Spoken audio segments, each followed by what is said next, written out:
जनाबे भाई वारिस पठान साहब, कौमी तर्जुमान व साबिक रुकन असम्बली महाराष्ट्र बम्बई, हमारे बुजुर्ग मुदब्बिर और बेपनाह कुर्बानियों को देकर बिहार में पार्टी को इस ऊंचाई तक पहुंचाने वाले जनाबे इंजीनियर आफ्ताब अहमद साहब, मेरे दस्तो बाजू की तरह मेरा साथ देने वाले जनाबे भाई सादिक समदानी साहब, भाई जनाबे मुखिया साहिद साहब, तेलंगाना से तशरीफ फरमा इकाई के ऑब्जर्वर जनाबे भाई माजिद हुसैन साहब रुकन असम्बली, यहाँ के हमारे प्रखंड अध्यक्ष जनाबे भाई डॉक्टर फरीद साहब, छोटे भाई सरफराज बाबू, अखलाक बाबू, गनी बाबू, आज के इस जलसे की निज़ामत कर रहे हजरत मौलाना मुफ्ती जावेद अतहर कासमी साहब, अजीज़ी गाजी बाबू और मेरे सभी कीमती साथियों, बुजुर्गों, नौजवानों और अजीज़ों, वक्त कम है, हम भी सुनना चाहते हैं और आप भी बेताब हैं। आँखों को तो राहत मिल गई है, उन्हें देख रहे हैं, दिल बेचैन उनको सुनने के लिए है। हम बेरसलीम साहब और आपके दरमियान में ज़्यादा मखल नहीं होना चाहते, चूँकि फरियादी हूँ इसलिए गुजारिश करना ज़रूरी है। आपको मालूम है मैं तीसरी बार उम्मीदवार की हैसियत से आया हूँ। पहली बार 2014 में जबकि जज्जू को भाजपा से अलग कराया था, मैं आपके दरमियान में आया था और उस वक्त मौलाना जनाब असराउल्लाह कासमी साहब कांग्रेस के उम्मीदवार थे। जब मुझे यह लगा कि मौलाना और मेरे आपस पर लड़ने और नीतीश कुमार की साजिश की वजह से या फिरका पर जमात अपना कदम जमा सकती है, मेरे अजीज़ों, मैंने मौलाना से कहा भी नहीं, मैंने अपना फ़र्ज समझा, मैंने अपनी कुर्बानी पेश कर दी और 2019 में मेरा हक बनता था कि मैं जीतूं, लेकिन किशनगंज जिला से मैं जीत गया। पूर्णिया जिला के 2 असेंबली हलके में मुझे कम वोट आए और मेरी कश्ती किनारे डूब गई। आपका मैं एहसानमंद हूँ कि आपने उस वक्त भी मुझे यहाँ से फतह और कामरानी से हमकनार कर दिया था। लेकिन आप देखेंगे कि आपने वोट देकर और मैंने कुर्बानी देकर जिस आलिम दीन को, फ़क़ीहुन नफ्स आलिम दीन को पार्लियामेंट भेजा, जब हमारी शरीयत पर तलाक बिल के नाम से हमला हुआ तो कांग्रेस पार्टी ने उसे बोलने की इजाज़त नहीं दी। आप गवाह हैं, अल्लाह का शुक्र है। चीन में कोई किसी का दरवाज़ा खोलेगा तो हिंदुस्तान में भी उसका दरवाज़ा कोई तोड़ेगा। जिस कांग्रेस पार्टी ने हमारे मामले में हमारे आलिम दीन को पार्लियामेंट में बोलने नहीं दिया, अल्लाह का शुक्र है आज कांग्रेस का कोई नेता, कोई वर्कर बस्ती में जाता है तो मेरा जवान भी अब मुंह खोलने की उसे इजाज़त नहीं दे रहा है। ये बेदारी हमारे दरमियान में आ गई है। पार्टी नाकारा, बाबरी मस्जिद तोड़वाने वाली, बेशुमार फसाद कराने वाली, और जो उसका जीत कर रुकने पार्लियामेंट गया वो इतना नाकारा कि आपके किसी मसले की लड़ाई नहीं लड़ सका और आपने आज उसको जमानत जब्त करने का फैसला कर लिया है, इसके लिए मुबारकबाद देते हैं। दूसरा नेता एक नटवर लाल कोचाधामनी से आया है। मुझको जब अंदेशा हुआ कि बीजेपी जदयू अंदर अंदर मिली भगत कर रही है, मैंने उस वक्त उसके टिकट को पैर से कुचल दिया और आज मेरे उस कुचले हुए टिकट को दांत से उठाकर मुजाहिद लेकर आया है और वो आया है धोखा देने के लिए। इनको पहचानो, 3 महीना पहले मोदी भगाओ भारत बचाओ और MIM बीजेपी की बी टीम बोलता था कि नहीं बोलता था, लेकिन आज इससे पूछो, ए मुनाफिक, तू कल तक जिस बीजेपी को दुश्मन कहता था, आज तू उसके कदमों में सर रखकर उसका तलवार क्यों चाट रहा है? इस ज़मीर फरोश ने अपने ज़मीर का सौदा कर लिया है और मोदी का नाम लब पर आता है तो हमारे सामने में गोधरा में हमारे माँ बहनों की लुटी हुई इज्जत और इस्मत की चीख और दर्दनाक तस्वीर होती है। दूध पीते बच्चों को माँ के गोद से आग में फेंका गया, यही मोदी का जमाना था वहां। क्या वो दर्द आपको नहीं बाकी है? दर्द है कि नहीं जिंदा? तो क्या मुजाहिद जब बस्ती में फिरता है तो गोधरा की जली हुई माँ की याद आती है कि नहीं आती है? तो बाप के कातिल को बस्ती में इज्जत से बैठाओगे, गर्दन पर हाथ दोगे? हाँ, तो आज फैसला लोगों ने कर लिया है कि तुम बज़ाहिर धोखा दे रहे हो। नरेंद्र मोदी को तुम वजीर आजम बनाना चाहते हो, जो सीए का कानून बनाकर मुसलमानों को परेशान करना चाहता है, जो बांग्ला भाषियों को निशाना बनाकर बांग्लादेशी घुसपैठी की बात अभी यहाँ पर पूर्णिया में भी कह के गया है। पूर्णिया में उसके लीडर ने कहा है कि ना आदाब चलेगा ना सलाम चलेगा, यहाँ सिर्फ जय श्री राम चलेगा। सुना कि नहीं सुना आपने? मेरे भाइयों, बोलो मुजाहिद को कि तू सलाम करेगा कि जय श्री राम करेगा। तेरा आका सलाम करने से मना करता है, लेकिन मैं उनके आका को कह देना चाहता हूँ कि राम भटो, राम के आदर्शों का पालन करो। राम महान था, उनकी हम भी इज्जत करते हैं, लेकिन ये देश न हिंदू का न मुसलमानों का, 123 करोड़ हिंदुस्तानियों का है। तुम राम करो, हमको कोई दिक्कत नहीं, कोई सलाम करने से रोकेगा किसी के बाप की मजाल नहीं है। इसलिए हम कहते हैं, और समझो ये तीर तीर नहीं है, ये तीर को तीर समझना भूल है, हकीकत में ये नरेंद्र मोदी का फूल है। इसलिए आज में हमारे लोगों ने पहचान लिया है कि नरेंद्र मोदी के नफरत के इस फूल को सीमांचल में खिले। कबूतर के अंडे से चील निकल सकता है क्या? नहीं।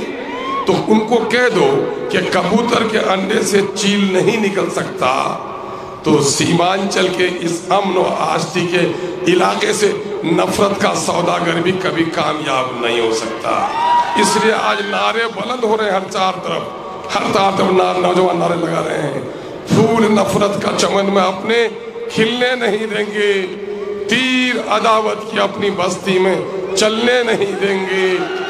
किशनगंज के जंजन और कनकन ने खाई है कसम, दिगलबाग के किसानों ने, नौजवानों ने खाई है ये कसम कि दलालों को नेता कभी हम बनने नहीं देंगे, दलालों को नेता कभी हम बनने नहीं देंगे।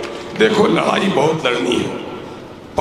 उन पार्टियों को वोट दोगे तो वो गुलाम बनकर रहेंगे, और अख्तुल ईमान को वोट दोगे तो अख्तुल ईमान बैरिस्टर सुनील अवैसी का बाजू पकड़कर एक आजाद आवाज पार्लियामेंट में उठाएगा। याद रखो, अब तक हमारे बुजुर्गों ने वोट देकर सरकार बनाई है, सरकार गिराई है।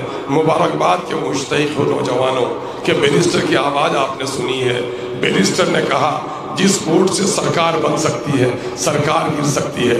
तुमने अगर अपने अकल का इस्तेमाल किया, उस वोट से तुम्हारे इलाके की तस्वीर बदल सकती है, और उस वोट से तुम्हारे नस्लों की तकदीर बदल सकती है। इसलिए आओ, पार्टी ने तय किया है कि कांग्रेस ने बाबरी मस्जिद तोड़ी, गुजरात में मोदी ने हमें कटवाया, बीजेपी तो दुश्मन है ही, लालू के राज में भी मुसलमानों को नौकरी में हिस्सेदारी कम दी गई, सुरजापुरी 24.5 लाख नौकरी में हिस्सेदारी 39,000 मिली 15,000, शेरशाह आबादी 13 लाख नौकरी में 21,000 मिली 5,500 हिस्सा। सबने दिया कि नहीं चोट हमको? तो पार्टी का एक नारा है, नारा लगाता हूं, मैं बैठ जाता हूं और कायद को आपके हवाले करता हूं।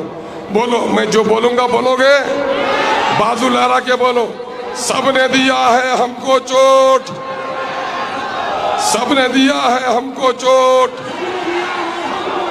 सबके दिल में है खोट, सबके दिल में है खोट, अब न देंगे इन बेईमानों को वोट, अब न देंगे इन बेईमानों को वोट। अब अपनी पार्टी अपना वोट, अपनी पार्टी अपना वोट। इनकलाब, इनकलाब, MIM, पतंग का निशान, बैरिस्टर सुनील अवैसी और दिगलबाग के नौजवान। एक आखिरी बात, अब उनके हौसले पस्त हो गए, जलसा करने की हिम्मत नहीं करते। अब वो पैसे बांटने लगे हैं, अफवाह उड़ाएंगी, उधर वोट नहीं है, उधर वोट नहीं है। इन दल्लालों का गला पकड़ना, फोटो लेना कि तुम्हारे किस बाप ने बताया कि वहां उनका वोट नहीं है, इन झूठों को सुना रहे।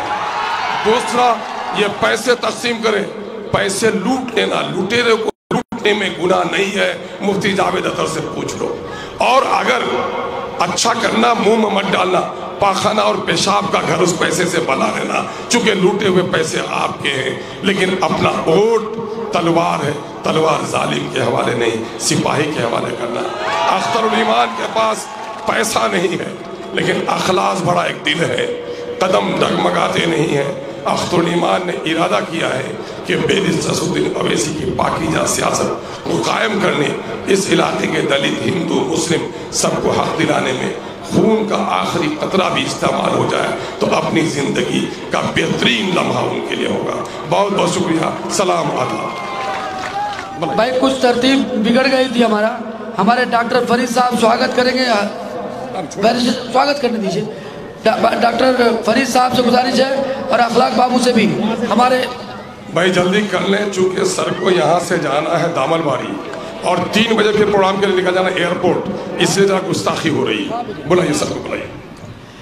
सर के आने से पहले कुछ हमारे मुतालबात हैं। मुतालबात ये है कि हमारे इस इलाके के लोग हिंदुस्तान के मुख्तलिफ शहरों में मजदूरी के लिए, काम के लिए जाते हैं। जैसा कि हमारे किशनगंज में 8 ट्रेनें यहाँ जो नहीं रुकती है, उनमें से 1 ट्रेन रुकने लगी है, 7 ट्रेनें और रुकनी है, जो हमारा बहुत बड़ा समस्या है। दूसरा, दिगल बैंक वासियों के लिए एक बड़ा समस्या है। हम लोग बॉर्डर इलाके में हैं और बॉर्डर इलाके में प्रशासन के लोग, हमारे यहाँ जो मवेशी कारोबार वाले हैं, जो गांव देहात में लोग बेचते हैं, उनको परेशान किया जाता है मुख्तलिफ बराए से। तो बहुत सारी समस्या हम चाहेंगे कि बैरिस्टर साहब उसका ख्याल रखें। जोरदार तालियों से बैरिस्टर साहब का स्वागत करें।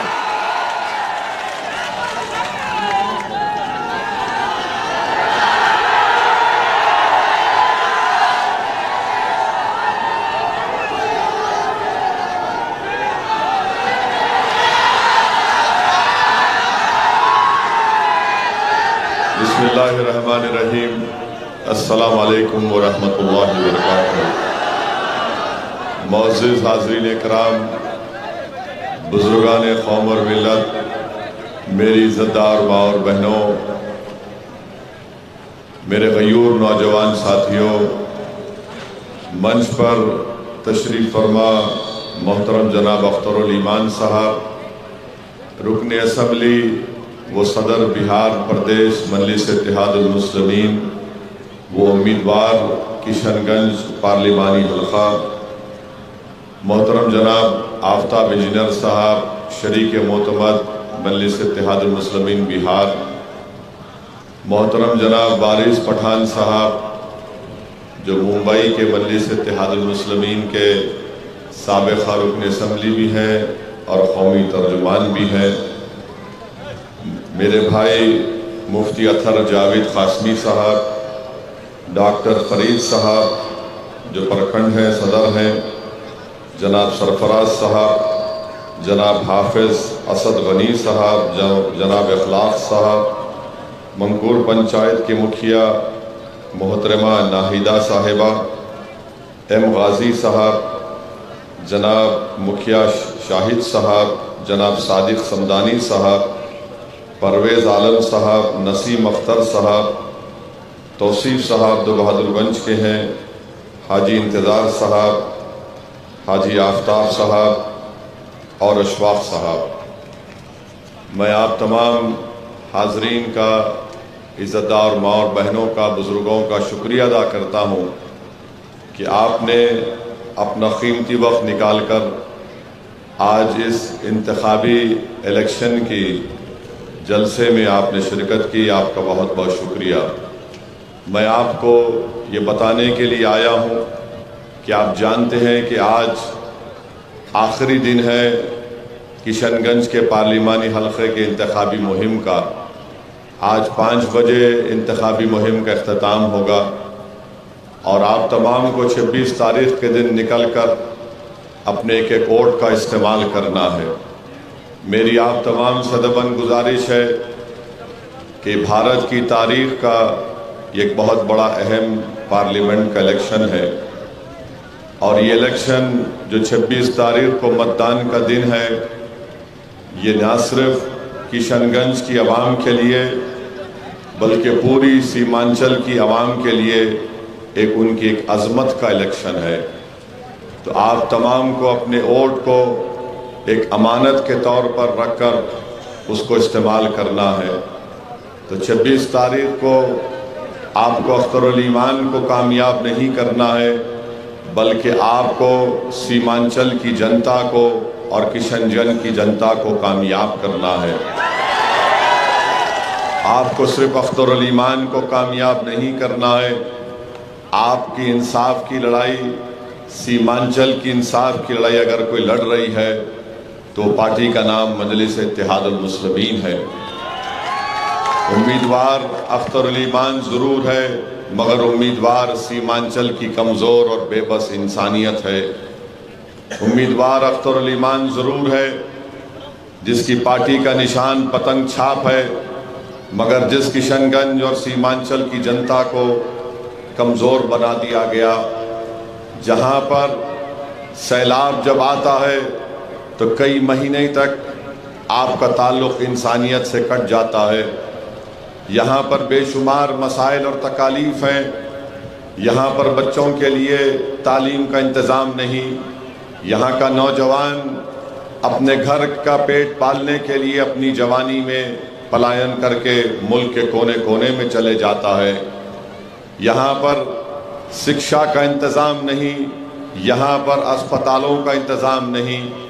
ये इलाक़ा भारत का सबसे पिछड़ा इलाक़ा है और इस इलाक़े की पसमानदगी को दूर करने के लिए मैं आपके दरमियान में खड़े होकर आपसे अपील कर रहा हूँ, गुजारिश कर रहा हूँ कि इस बार आप लोग गलती मत करिए, बल्कि आप लोग एक अच्छा फैसला लेकर अख्तरुल ईमान को अपना नया मेंबर ऑफ पार्लियामेंट और सांसद मुंतखब करिए। मेरी इज़्ज़तदार माँ और बहनों, मेरे बुजुर्गों, मेरी इस बात को गौर से सुनिए कि आज जो मुल्क के हालात हैं, जो एक अंधेरा फिरका परस्ती का हमारे सरों पर छा चुका, जो खतरे के बादल हमारे सरों पर मंडरा रहे हैं, अगर इस अंधेरे को हमको ख़त्म करना है तो हम सिर्फ नारों से या जज्बाती तकारीर से इन अंधेरों को ख़त्म नहीं कर सकेंगे। आपको और हमको मुत्तहिद होकर अपने एक वोट का इस्तेमाल मजलिस इत्तेहादुल मुस्लिमीन के हक़ में करना पड़ेगा। जो ये तबाही और बर्बादी के इरादे लेकर फ़िरका परस्त ताकतें हमारे अतराफ जमा हो रही हैं, अगर हमको इनको शिकस्त देना है तो याद रखिए 26 तारीख को आपको अपना एक वोट पतंग छाप पर लगाना पड़ेगा। अगर आप ये चाहते हैं कि भारत की पार्लियामेंट में आपकी आवाज़, किशनगंज की आवाज़, सीमांचल की आवाज़ उठे और सारा भारत उसको सुने, तो याद रखिए वो आवाज़ अगर उठेगी तो अख्तरुल ईमान की आवाज़ में उठेगी इंशाअल्लाह ताला। 5 साल पहले किशनगंज की जनता ने डॉक्टर जावेद को आपकी खिदमत करने का मौका दिया। मैं आपको बड़ी जिम्मेदारी के साथ बता रहा हूँ कि क्या आपने डॉक्टर जावेद को किशनगंज में कभी देखा? आपने? आप ईमानदारी से अपने दिल पर हाथ रखकर अपने आप से पूछ लीजिए कि आपने डॉक्टर जावेद को कहीं पर नजर नहीं आए। जब कोविड से लोग परेशान थे, जब कोविड से लोग बीमार थे, जब कोविड के उस वबा में यहाँ की जनता को, किशनगंज की पार्लियामेंट की जनता को अस्पताल की ज़रूरत थी, तो क्या जावेद साहब कहीं पर नज़र आए आपको? अख्तरुल ईमान ने मुझे फ़ोन किया और फ़ोन करके कहा कि सर, किशनगंज के अस्पताल में हमको वेंटिलेटर चाहिए। तो हमने शायद 2 या 3 वेंटिलेटर किशनगंज के अस्पताल में पहुँचाए।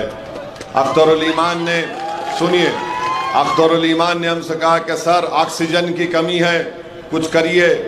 तो हमने ऑक्सीजन कॉन्सनट्रेटर बरतानिया से, लंदन से मंगवाए थे। हमने शायद 4 या 5 ऑक्सीजन कॉन्सनट्रेटर यहाँ पर दिए। कटिहार में दिए, अरारिया के गवर्नमेंट हॉस्पिटल में दिए। अख्तरुल ईमान ने कहा कि मुंबई में, किशनगंज और सीमांचल की जनता फंसी हुई है, हैदराबाद में फंसी हुई है और उनके परिवार, उनके खानदान के लोग उनके लिए फिक्रमंद हैं। हमने उनको यहाँ भिजाने का इंतज़ाम हमने किया। बुरे वक्त में डॉक्टर जावेद कहीं पर आपको नज़र नहीं आया मेरे भाई। आज कोविड नहीं है अल्हम्दुलिल्लाह, मगर जब लोग परेशान मर रहे थे और मरने वाले परिवार डर रहे थे अपने मरने वाले को ले जाकर कब्रिस्तान में दफनाने के लिए, ऐसे वक्त में अख्तरुल ईमान अपनी जान की परवाह किए बगैर, अपने सेहत की परवाह किए बगैर आपकी तकालीफ में, आपकी मुसीबत में आपके दरमियान में खड़ा रहा। तो आज मैं जिम्मेदारी के साथ आपसे अर्ज कर रहा हूँ, जो आपके तकलीफ के वक्त, आपके मुसीबत के वक्त, जब आप जिंदगी और मौत की लड़ाई लड़ रहे थे, उस वक्त अख्तरुल ईमान आपको हिम्मत और हौसला दिला रहा था। अब जब आप 26 तारीख को जाएंगे तो आप ऐसे शख्स का ज़रूर साथ दीजिए जब आपके दरमियान में खड़ा हुआ था। डॉक्टर जावेद आपके दरमियान में नहीं थे। आज कांग्रेस पार्टी आकर बहुत से दावे कर सकती है, बहुत सी बातें कर सकती है। कांग्रेस पार्टी और डॉक्टर जावेद ये कह रहे हैं कि वो 5 साल में किशनगंज में 1.5 लाख किलोमीटर उन्होंने पैदल चला है। वो कहते हैं, आपको मालूम 1.5 लाख किलोमीटर चलना किसको कहते हैं 5 साल में? यानी डॉक्टर जावेद को हर दिन 100 किलोमीटर चलना पड़ेगा कम से कम। अगर वो 100 किलोमीटर चलते तो ठाकुरगंज को आ जाते। कितने मरतबा ठाकुरगंज को यहाँ पर आए वो? कितने मरतबा आए? एक मरतबा भी नहीं आए। जो एक मरतबा नहीं आया उसको आप दोबारा वोट देंगे? डॉक्टर जावेद बोलते हैं कि मैं 1.5 लाख किलोमीटर चला। हम आपको बताते हैं, हम और अख्तरुल ईमान साहब पिछले साल सीमांचल का एक इलाका है, अख्तर भाई हम नाम भूल जाते हैं, खरखरी भरभरी में, महानंदा नदी में, वहां की जनता ने कहा अख्तरुल ईमान ओवैसी साहब को लेकर आइए। हम चले गए और हमसे कहा गया कि सर इस नदी में चल के आपको दूसरी तरफ जाना है। आपका हुक्म हुआ, हम पानी में उतर गए, घुटने बराबर पानी था। हम चले गए, 15-20 मिनट में एक किनारे से दूसरे किनारे को पहुंच गए। और 15 मिनट अख्तरुल ईमान के साथ चलने का फायदा ये हुआ कि 8 दिन के अंदर तेजस्वी यादव उस वक्त डिप्टी चीफ मिनिस्टर था, उसने अख्तरुल ईमान को असेंबली में मिलकर कहा कि अख्तर भाई हमने आपके लिए वो ब्रिज को मंजूर कर दिया है जहां पर आप और ओवैसी साहब पानी में चले थे। मेरे भाई, जो मर्द मोमिन होता है वो 15 मिनट जब चलता है तो हुकूमत वक्त और हुकूमत ताकतवर लोग, जो जालिम लोग कुर्सियों पर बैठते हैं, उनको फिक्र लाहक हो जाती है कि अगर ये 15 मिनट चला पानी में और अगर ये एक दिन चलेगा सीमांचल की जमीन पर तो क्या हो जाएगा। ये काम अख्तरुल ईमान ने करके दिखाया। जावेद साहब 1.5 लाख किलोमीटर चले, कहां चले, किधर चले, किसी को नहीं मालूम, मगर अख्तरुल ईमान और असदुद्दीन ओवैसी 15 मिनट चले। तो 15 मिनट का नतीजा ये निकला कि 1 साल के बाद अब वहां पर ब्रिज की तामीर हो रही है। अगर ठाकुरगंज की जनता, किशनगंज की जनता अख्तरुल ईमान को अपना मेंबर ऑफ पार्लियामेंट, नया सांसद बनाएगी, तो मैं यकीन के साथ कह रहा हूं अख्तरुल ईमान आपके साथ सीमांचल की हर उस जगह पर, किशनगंज की हर उस जगह पर गांव में आकर चलेगा। और अगर सरकार उसके बावजूद भी नहीं सुनेगी तो हम आपके दरमियान में खड़े होकर कह रहे हैं कि सुन लो नरेंद्र मोदी और नीतीश कुमार,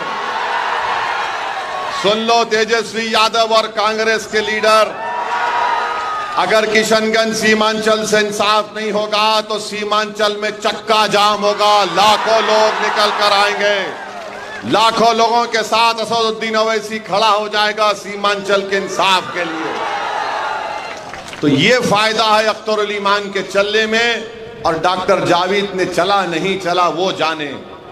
मेरे अजीज दोस्तों और बुजुर्गों, आज बीजेपी की सरकार कहती है कि वो पार्लियामेंट में यकसा civil code, uniform civil code का कानून लेकर आएगी। आपको मालूम यकसा सिविल कोड क्या होता है? नहीं मालूम? जिसको नहीं मालूम सुन लीजिए। उत्तराखंड भारत का एक प्रदेश है, वहां पर बीजेपी ने यकसा सिविल कोड को नाफिज कर दिया।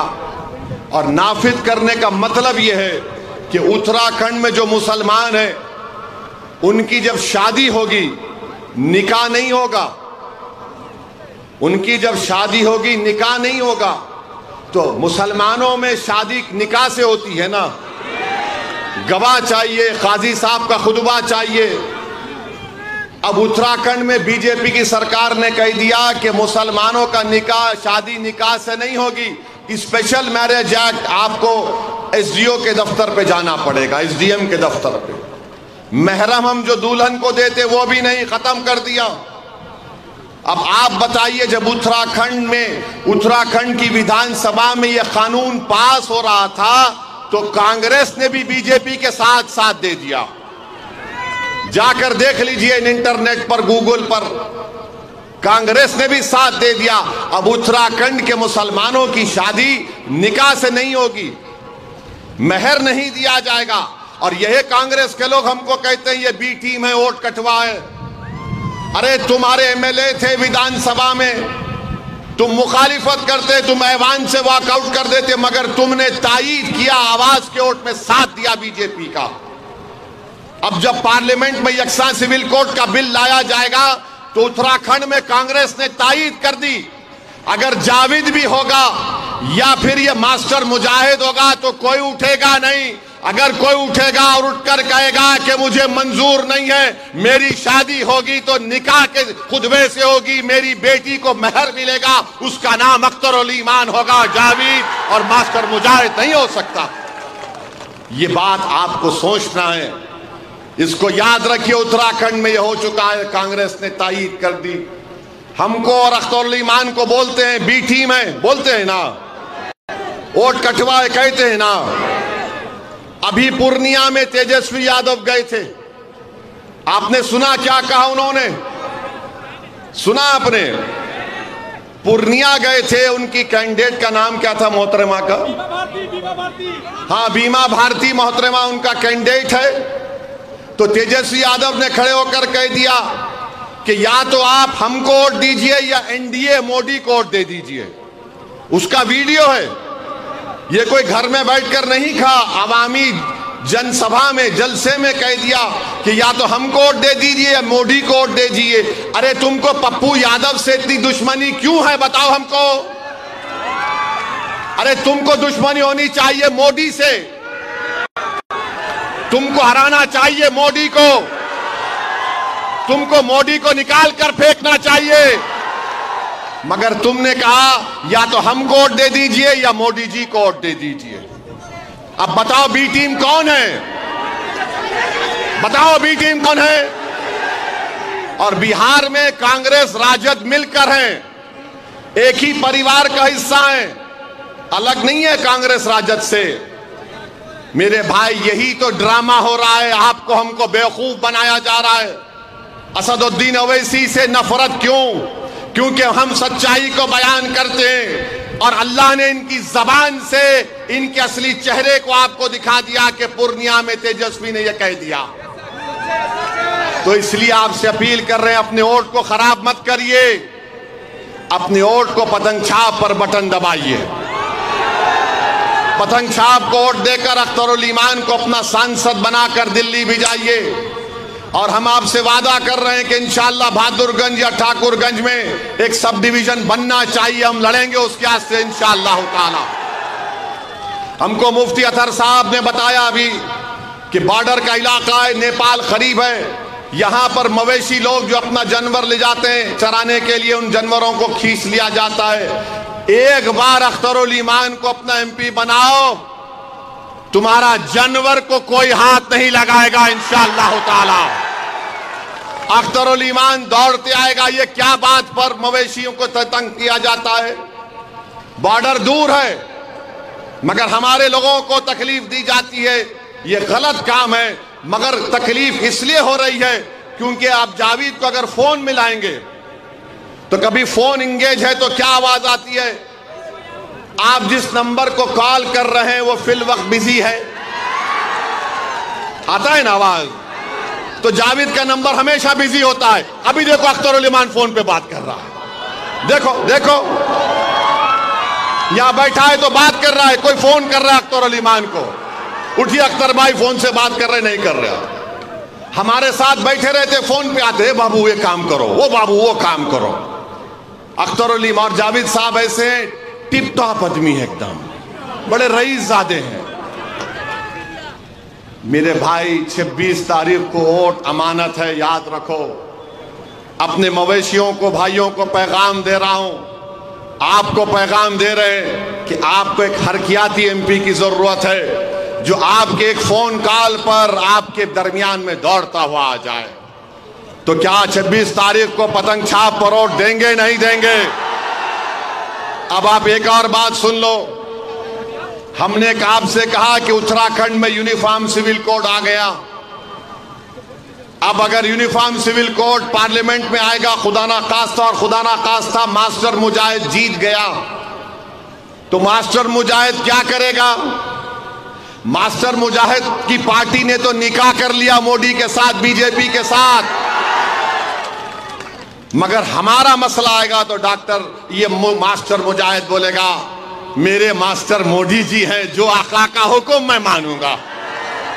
तो आपसे अपील कर रहे हैं कि जेडीयू को वोट देना मोदी और बीजेपी को वोट देने के बराबर है। और मोदी ने CAA का कानून लाया है और बीजेपी ये इरादा रखती है कि आने वाले दिनों में मुस्तकबिल में भारत में NPR NRC कराया जाएगा। ये बॉर्डर आपके करीब है।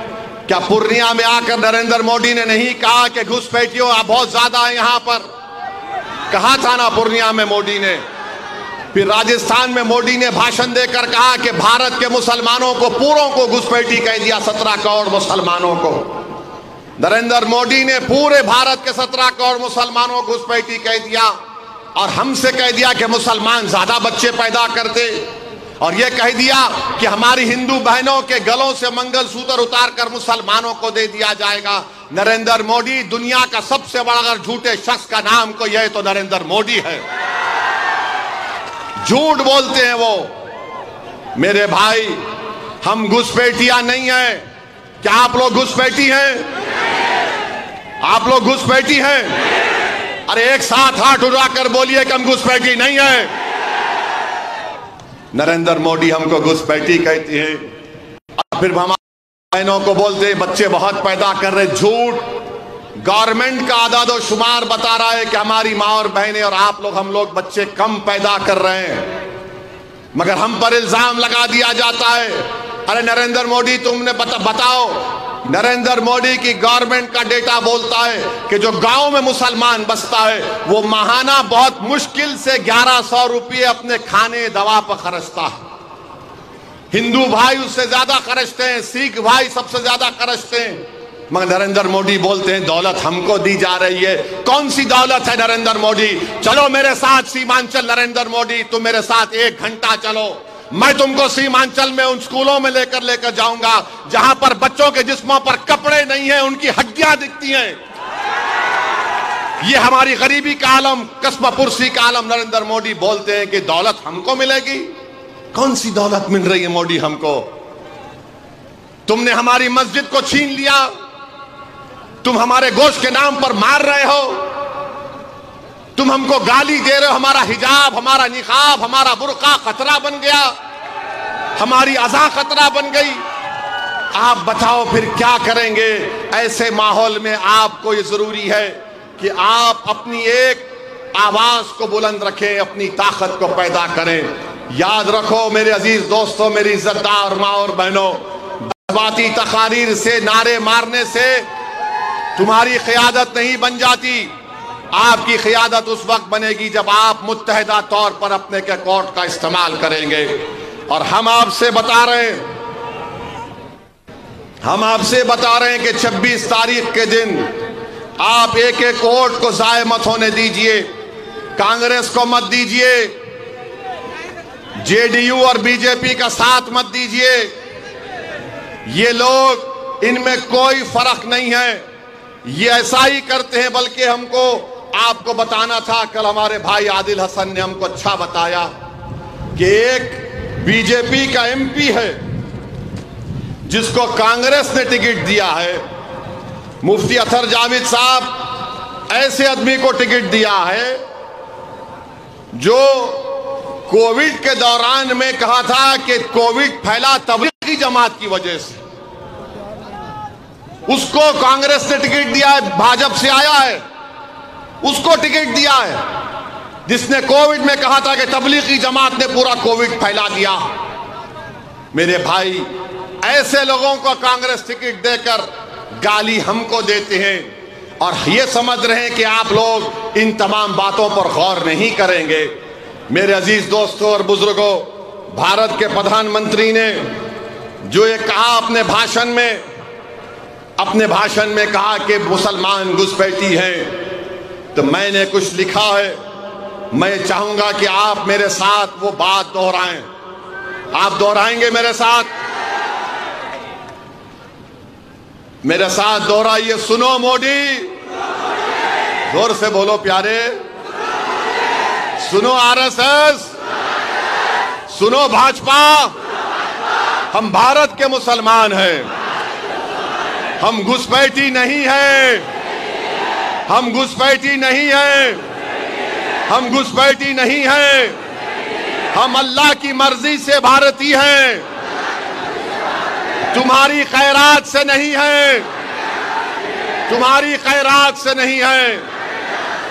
जब तक जिंदा हैं सर ऊंचा करके रहेंगे, सर ऊंचा करके रहेंगे। जब गुजर जाएंगे तो सीना तान कर इस जमीन में दफन हो जाएंगे। तो लगाओ नारा हिंदुस्तान, हिंदुस्तान, सीमांचल, किशनगंज, अख्तर अली ईमान, पतंग छाप। सलाम अलैकुम।